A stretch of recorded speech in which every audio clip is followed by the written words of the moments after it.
Partie 4. Suite de l'interprétation et commentaire du chapitre 7 de la lettre aux Romains, versets 18 et 19 et verset 23. L'âme. Il y a tant de divergences anthropologiques sur cette notion qu'il nous faut nous y arrêter particulièrement, et tout d'abord faire mémoire. Quand un de ses proches mourait, que pouvait bien percevoir de cette mort à l'œuvre un homme des âges très anciens ? Comme nous, aujourd'hui, il constatait que le corps de l'être aimé perdait progressivement son aspect vivant, se figeait en ombre froide, et que cela coïncidait avec l'arrêt de son souffle, de sa respiration. Le souffle qui s'arrêtait coïncidait avec la disparition de la vie. Et où allait-il, ce souffle ? Et où allait-elle, cette vie ? Nous retrouvons, bien sûr, les traces de cette expérience première dans les langages anciens qui voulaient en rendre compte.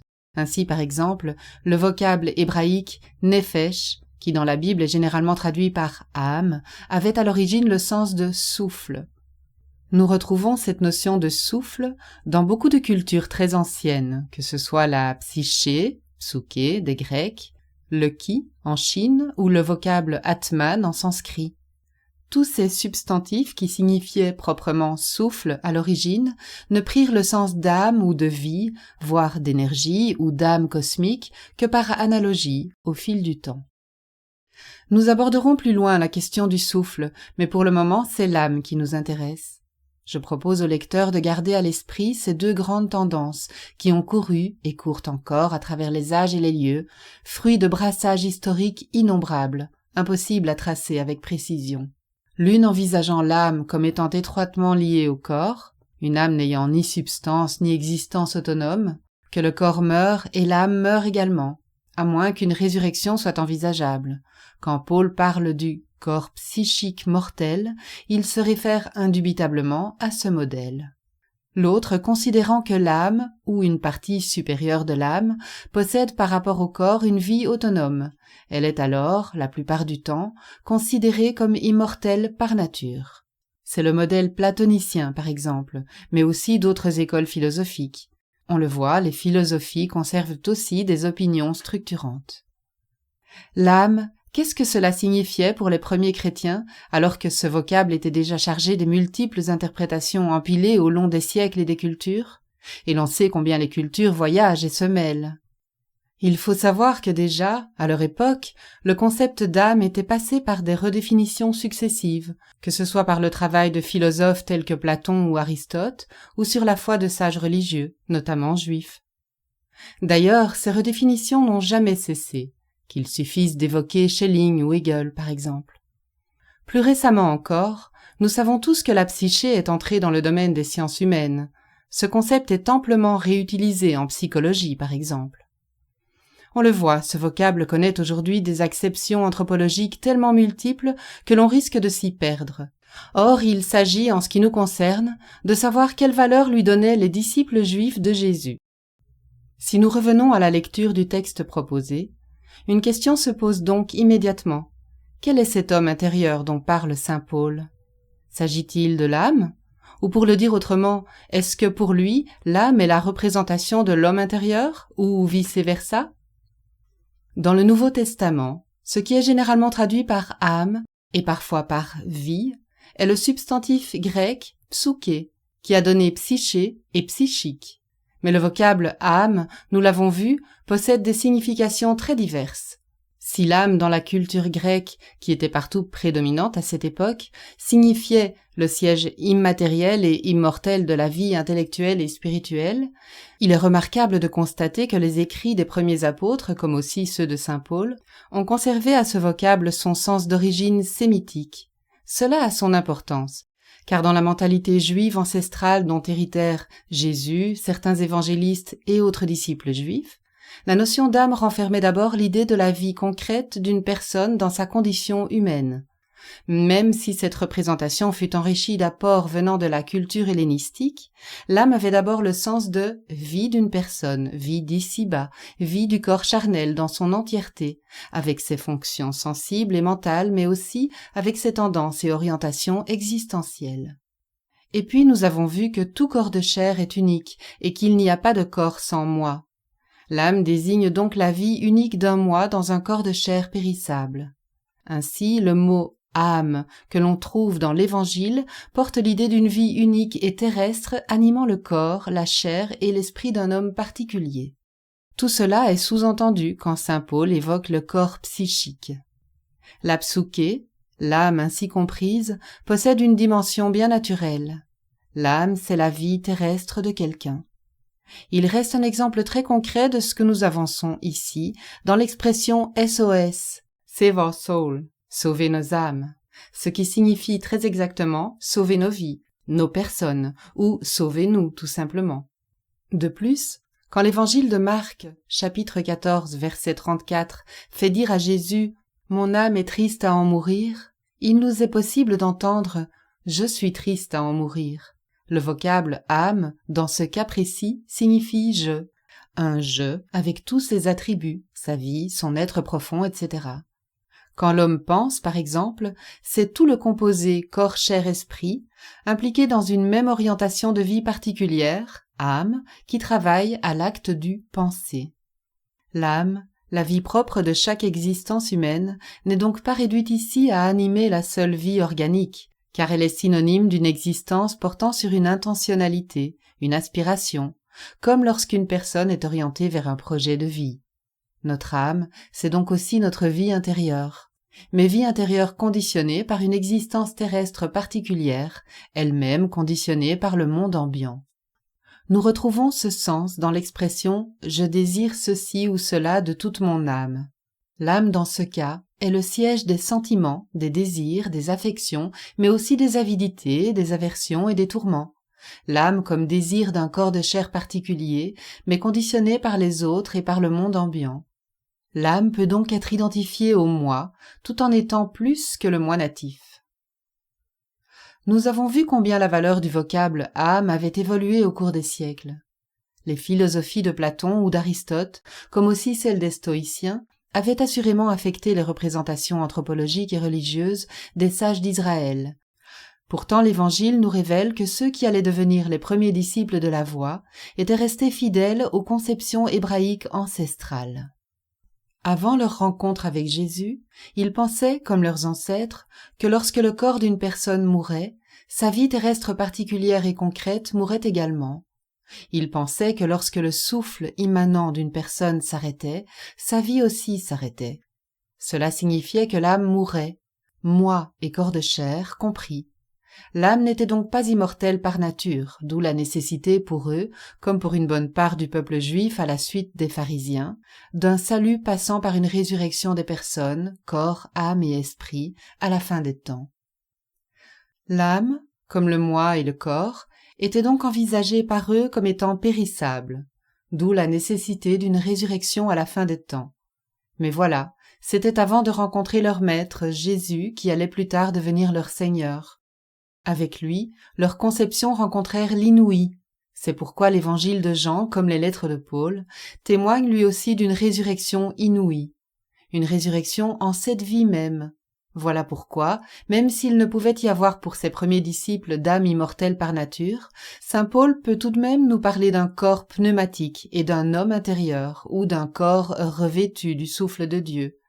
Il témoigne ainsi que la mort du corps biologique ne signifie pas la disparition définitive du corps, ni du moi qui lui est indissociable. Cela signifie pour nous, qui voulons rejoindre saint Paul en ses représentations, que s'il nous faut abandonner la notion d'âme immortelle par nature, pour mieux appréhender ce dont il témoigne au sujet du corps pneumatique, cela ne signifie aucunement la fin de notre espérance en la vie éternelle. Ces premiers chrétiens ont en effet fait une double expérience, celle de la résurrection du Christ et celle de leur propre ressurgissement en Christ. L'âme, pour ces gens sortis de Galilée et de Jérusalem et qui vivaient d'espérance, c'était certes la vie d'un moi particulier et périssable, mais leur vécu intime les portait désormais vers un devenir pérenne, grâce à Dieu. La vie de leur moi natif ne disparaîtrait finalement pas dans la mort, car elle était appelée à ressurgir pour une recréation en devenir. Nous verrons que saint Paul ne cesse d'affirmer avec force que c'est la vie tout entière du corps de chair, âme, esprit qui est appelée à expérimenter une mutation en Dieu.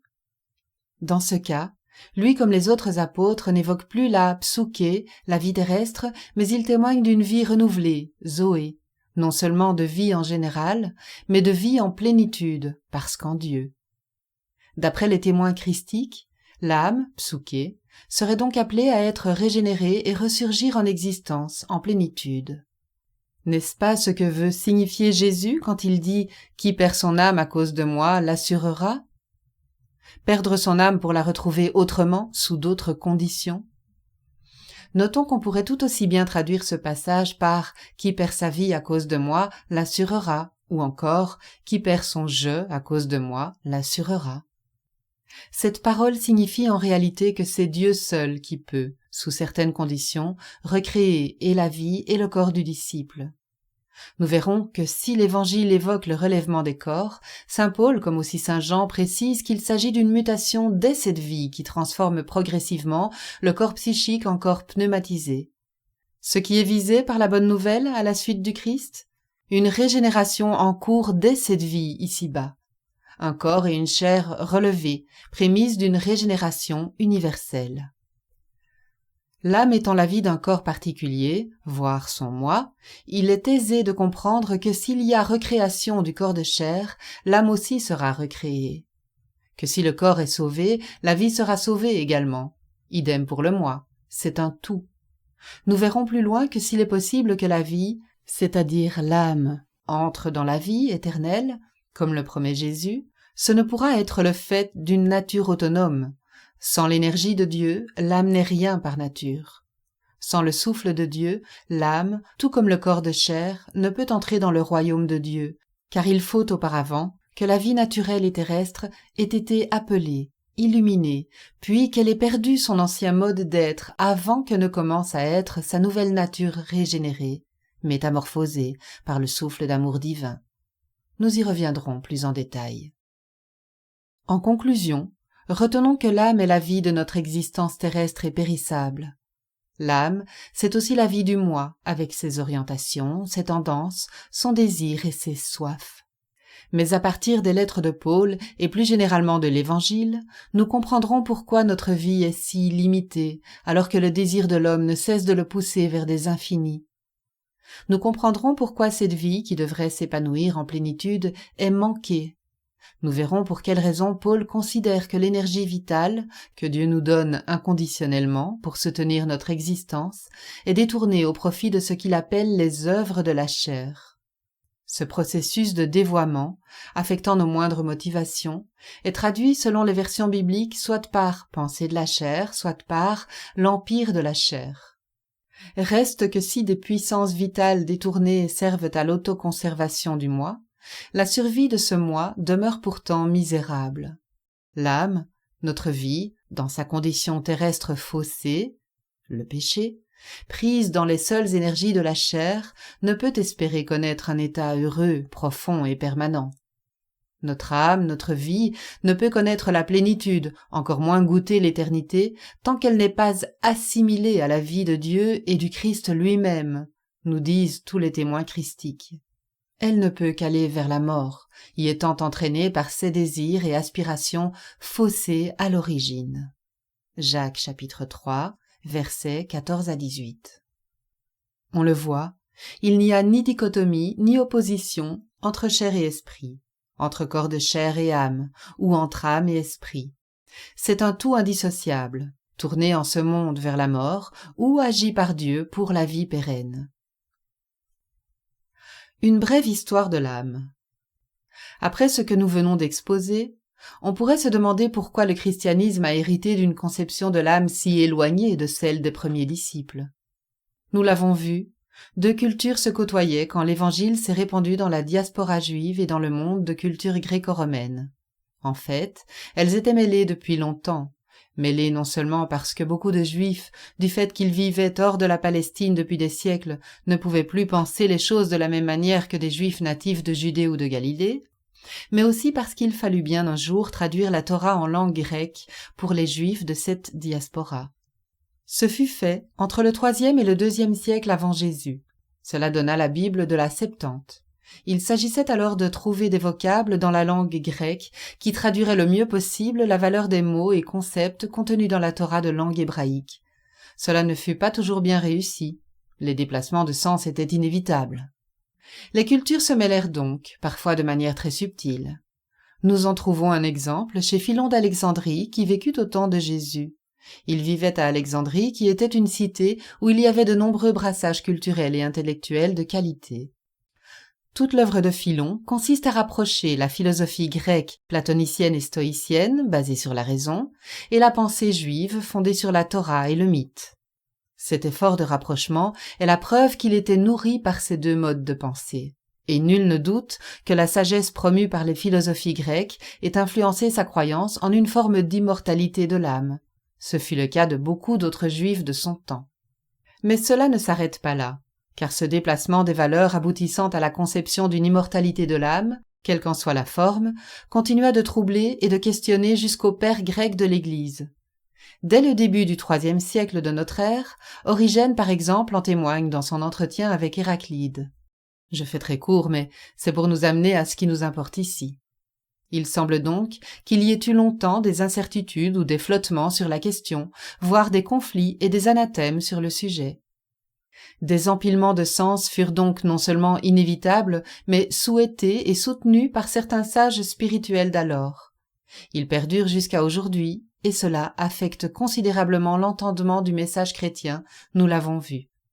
Pourtant, et c'est à noter car cela a son importance, il apparaît que les auteurs du Nouveau Testament ont délibérément tenu à conserver fidèlement certaines valeurs et représentations proprement juives contenues dans la Torah en langue hébraïque.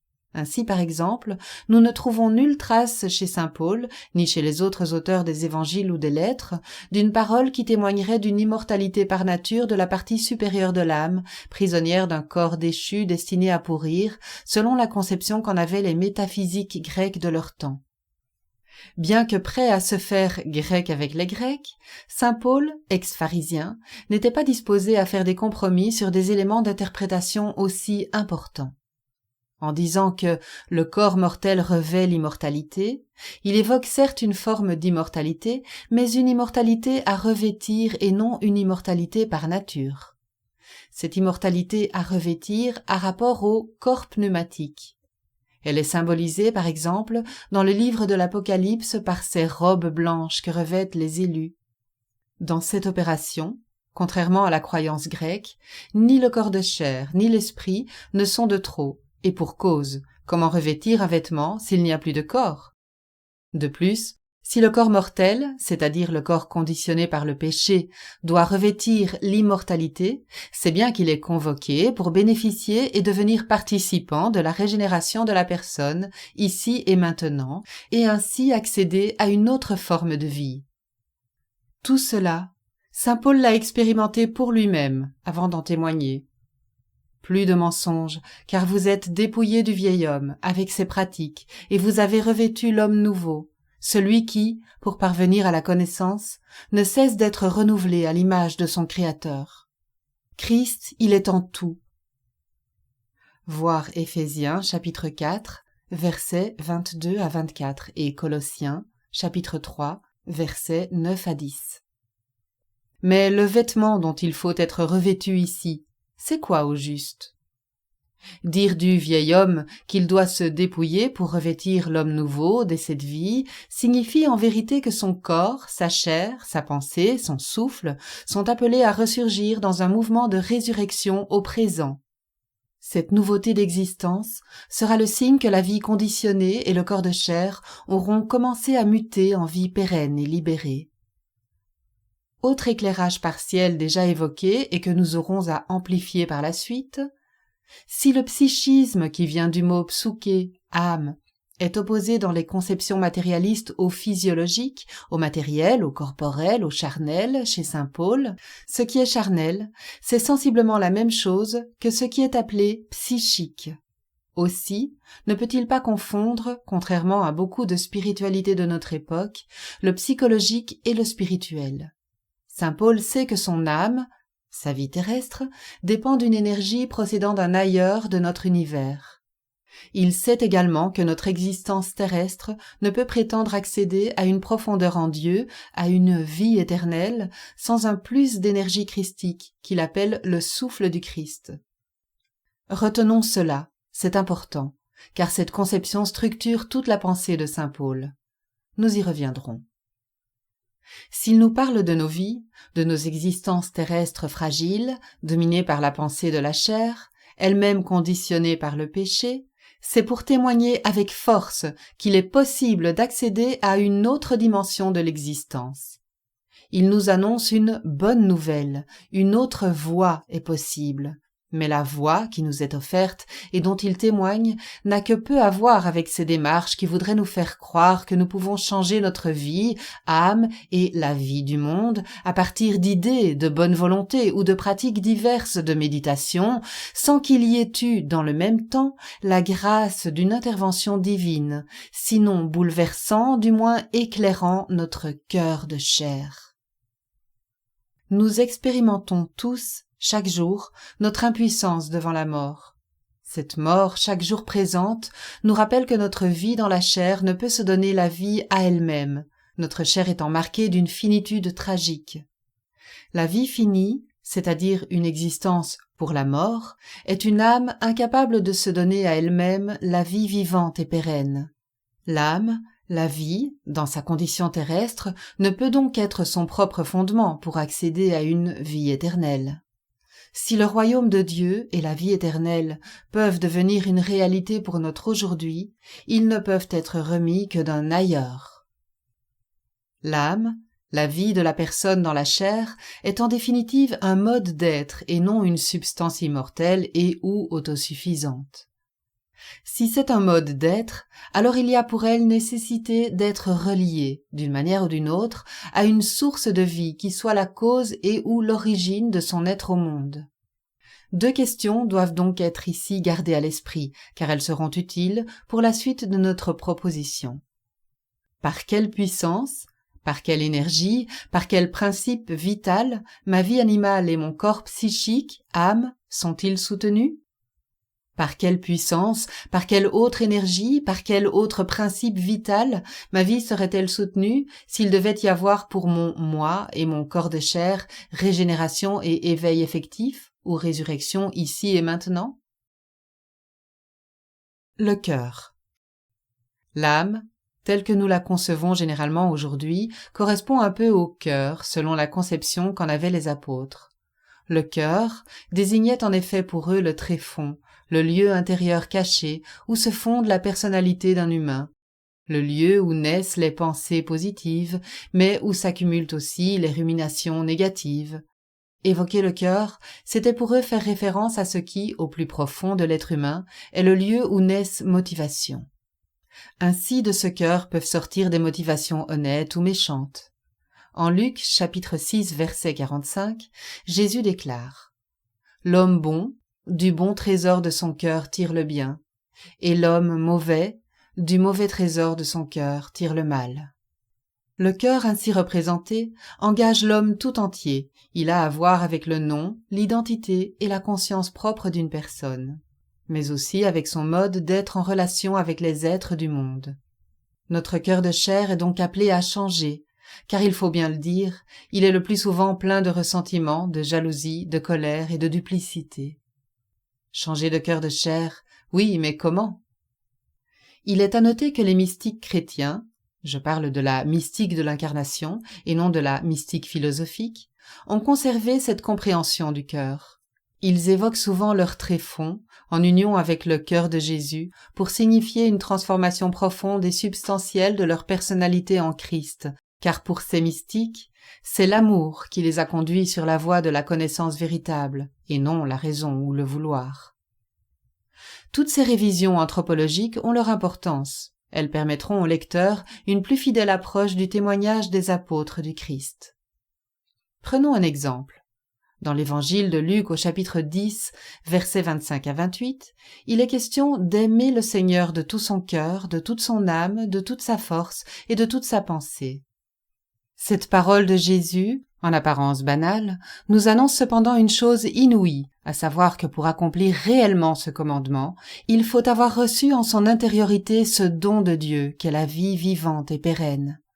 En effet, Jésus annonce ici, à ceux qui s'y croyaient déjà, que si le cœur est bien ce qu'il y a de plus profond en nous, cela signifie que notre existence entière est convoquée, ainsi que la totalité de notre personne.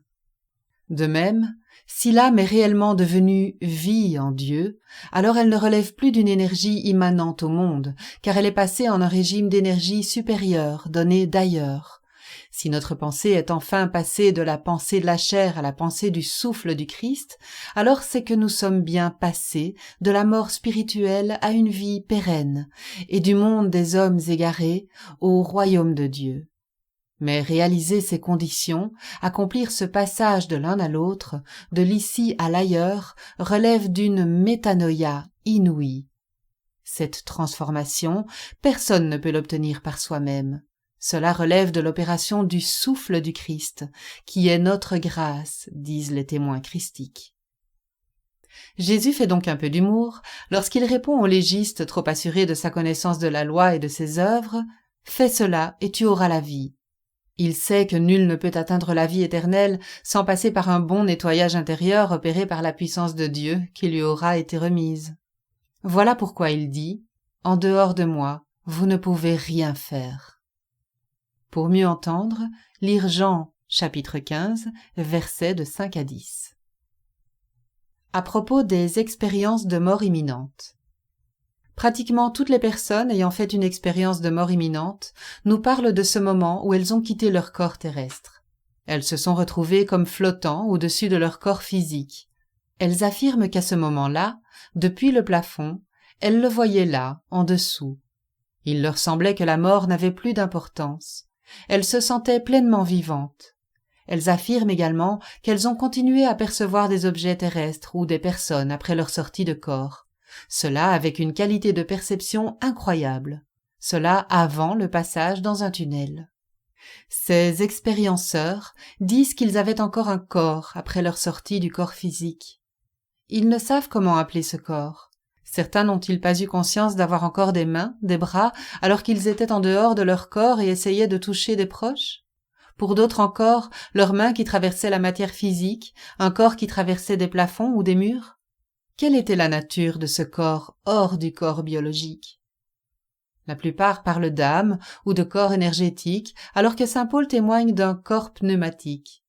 Ce qui est indéniable, c'est que tous disent avoir conservé un moi augmenté, conscient d'entendre et de contempler, alors même qu'ils observaient être hors de leur corps biologique, là étendus, morts ou inconscients. Ainsi, certains ont pu constater combien les objets, les fleurs, l'herbe étaient lumineux, voire translucides. D'autres ont pénétré l'intérieur de ces objets, remarquant leur transparence et leur complexité.